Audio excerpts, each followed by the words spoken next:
et la science c'est aussi de la culture. Quand j'étais jeune, que j'étais peinée par les manières à moitié éduquées, lâches et inexactes que nous avions tous, je disais « Oh, combien les femmes ont besoin des sciences exactes !» Mais depuis que j'ai connu des scientifiques qui n'étaient pas toujours fidèles à l'enseignement de la nature, qui se sont aimés eux-mêmes plus que la science, je dis « Oh, combien la science a besoin des sciences !»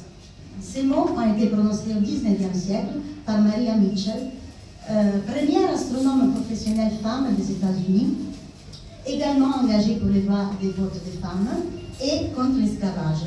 Elle refusait par exemple de mettre de porter des habits en coton. Mais bon, revenons au rapport entre femmes et sciences. Est-ce que les sciences ont vraiment besoin des femmes, comme le disait Maria Mitchell? Aujourd'hui, on peut répondre oui, sans hésitation, parce que c'est prouvé par de nombreuses données et études scientifiques. La présence des femmes dans la recherche est non seulement avantageuse pour les chercheuses elles-mêmes, mais aussi nécessaire à l'avancement des connaissances et au développement économique. Pourtant, les femmes dans les métiers technico-scientifiques sont encore peu nombreuses, surtout quand il y a des postes à haute responsabilité. Mais, disent certains, aujourd'hui les femmes peuvent tout faire. Donc s'il n'y a pas de femmes dans les sciences, ça veut dire que les femmes n'aiment pas les sciences. Disons, la question est légitime, sauf qu'elle ignore 40 ans d'études qui montrent que c'est beaucoup plus compliqué que ça. À l'école primaire, on observe une égale ou supérieure réussite scolaire des filles, ainsi que l'absence de différences remarquables entre filles et garçons par rapport aux disciplines scientifiques telles que les mathématiques. Donc, filles et garçons en primaire, il n'y a pas de différence du tout. En effet, c'est entre la fin du collège et le début du lycée que les différences d'orientation commencent à prendre forme. Les filles s'orientent davantage vers les études humaines sociales ou vers les professions de soins, la médecine, etc., les métiers d'infirmier. Alors que les garçons s'orientent plutôt vers des métiers technico-scientifiques ou industriels. En outre, d'un point de vue des comportements, les filles sont en général plus sages, elles redoublent moins, elles acceptent mieux les punitions, etc. Parce que c'est bien mal, c'est autre chose, mais elles sont plus sages. Mais en parallèle, elles commencent à subir des agressions sexuelles et des sexistes. À la fin de l'enseignement secondaire, les filles sont en moyenne plus diplômées et avec des meilleurs résultats que les garçons. Cependant, elles s'orientent souvent vers des études supérieures moins valorisantes et ensuite ont plus de difficultés à trouver un travail et elles sont moins rémunérées. Malgré qu'au lycée, elles sortent mieux avec des notes plus hautes. Et voilà. Pour une grande partie des femmes qui travaillent dans un domaine traditionnellement à prédominance masculine, comme les sciences mathématiques, informatiques ou les métiers d'ingénieur, obtenir un bon poste et encore plus un poste à responsabilité est un parcours à obstacles, vraiment, qui commence très tôt. Il a été démontré à plusieurs reprises qu'à partir de l'enfance, l'éducation des filles et des garçons est assez différente. Donc les filles ne sont pas éduquées de la même façon que leurs frères, cousins et amis masculins. Et tout ce que je vous dis, c'est reporté par des recherches, notamment en sociologie, psychologie et pas que. Donc ce que je vous dis, ce n'est pas mon opinion. Les jeunes filles, du coup, par exemple, vous savez, à l'école, mais aussi dans la famille, il y a cette différence dans la société. Outre le milieu familial et scolaire, la société exerce également une pression. Par exemple, sous forme de vêtements, des cadeaux genrés, les poupées et la vaisselle pour les filles, les mécanos et les dinosaures pour les garçons. Et donc les jeunes filles, mais aussi les jeunes garçons, baignent dans cette ambiance, dans cet environnement qui commence à façonner leur mentalité. En effet, les différences biologiques associées aux fonctions cérébrales entre les deux sexes ne sont pas significatives. Mais avec l'âge, on doit s'accroître les différences culturelles acquises. À l'école, les jeunes filles ressentent les besoins d'être acceptées par les pairs du même sexe et de se conformer aux attentes plus ou moins conscientes des parents et enseignants. Parce qu'il y a des parents et des enseignants qui pensent donner une éducation égalitaire, mais ce n'est pas le cas. Comme je vous disais, à cet âge-là, elles se mettent en retraite pour ne pas s'exposer et subir des remarques sexistes ou encourir des agressions sexuelles. Elles s'exposent moins. Dans les classes préparatoires aux grandes écoles ou durant les doctorats et les premières années de carrière, l'environnement extrêmement compétitif est parfois ouvertement hostile aux femmes. Vous savez, les blagues sexistes dans les couloirs, comme ça, ils ne sont pas cachés. Souvent, ils ne sont même pas cachés.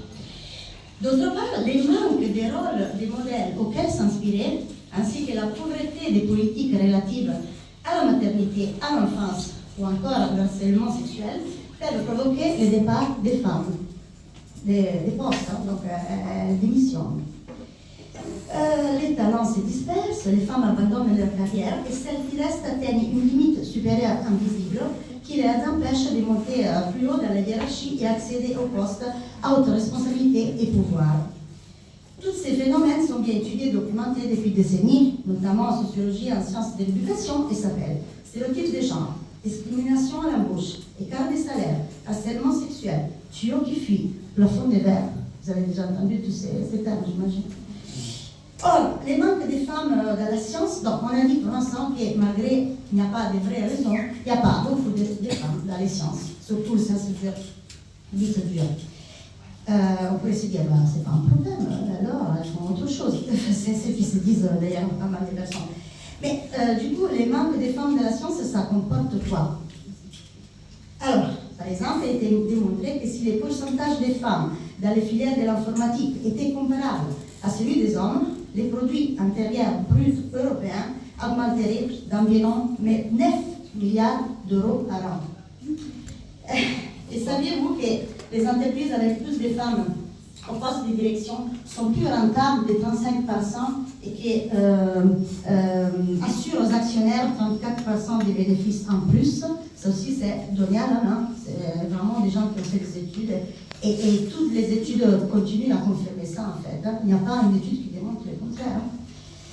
Un autre exemple, l'innovation féminine induit une production d'objets et des services plus adaptés à tous les types de consommateurs, permettant ainsi d'augmenter le nombre de clients et d'acheteurs. Cela s'appelle l'innovation genrée. La non prise en considération du genre dans les recherches en fausse les résultats ou donne une vision partielle du sujet étudié, notamment dans les sciences qui étudient les phénomènes humains, non seulement biologie et médecine, mais aussi les technologies à usage humain. L'exemple le plus emblématique est sans doute celui de l'infarctus féminin. Nous avons tous été sensibilisés à reconnaître les symptômes d'une crise cardiaque, douleur à la poitrine, mal au bras gauche. Or, il s'avère que ces symptômes concernent la maladie chez l'homme et que chez la femme, les symptômes sont différents, au point de retarder la diagnose et la prise en charge. Chez la femme, il faut s'inquiéter en présence de douleurs à la mâchoire, nausées, vomissements, vertiges. Est-ce que vous avez déjà entendu parler de ça? On n'en parle pas beaucoup, on n'en parle pas souvent. Vous vous rendez compte que si on ne reconnaît pas les symptômes, les femmes meurent plus que les hommes, tout simplement. D'autres exemples, on ne manque pas. Pensons aux tests de sécurité des voitures, qui utilisaient des mannequins d'essai de choc en forme d'homme. Les ceintures et d'autres dispositifs de sécurité testés sous des corps masculins ont provoqué plus de séquelles, même mortelles, auprès des femmes et encore plus de femmes enceintes. Aujourd'hui, heureusement, il existe des mannequins en forme de femmes et aussi en forme de fœtus. Mais même en dehors du domaine de la santé, on peut retrouver des résultats biaisés dans les domaines de la synthèse vocale, de l'intelligence artificielle, des algorithmes, ou encore dans l'utilisation des moyens de transport et dans l'approche au changement climatique. Tout ce que je dis peut sembler de moindre importance si on pense à nos sœurs qui sont violées, battues, vendues, exploitées, tuées. Mais à l'origine de tout ça, il y a la même chose, la violence du patriarcat.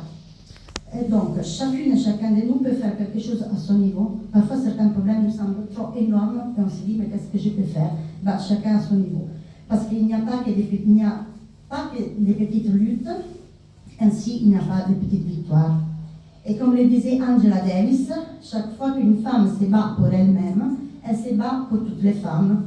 J'espère que vous allez vous souvenir de mon message. Merci.